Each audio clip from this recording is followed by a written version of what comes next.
You ask Tiger to solve. This deals with linear equations with one unknown.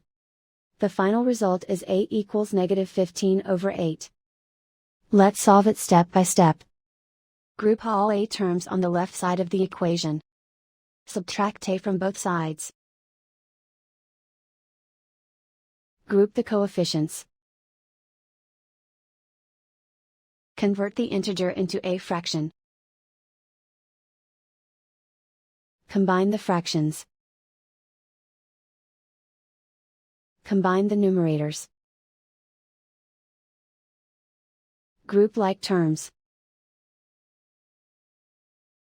Simplify the arithmetic. Isolate the a. Multiply both sides by inverse fraction 5/-4.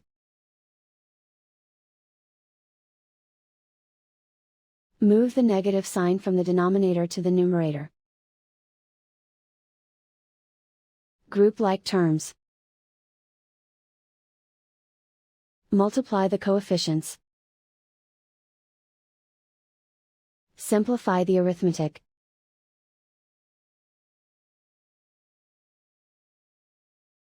Move the negative sign from the denominator to the numerator.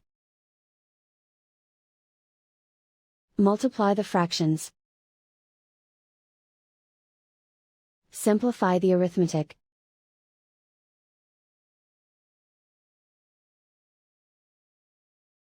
And so the final result is a equals -15/8.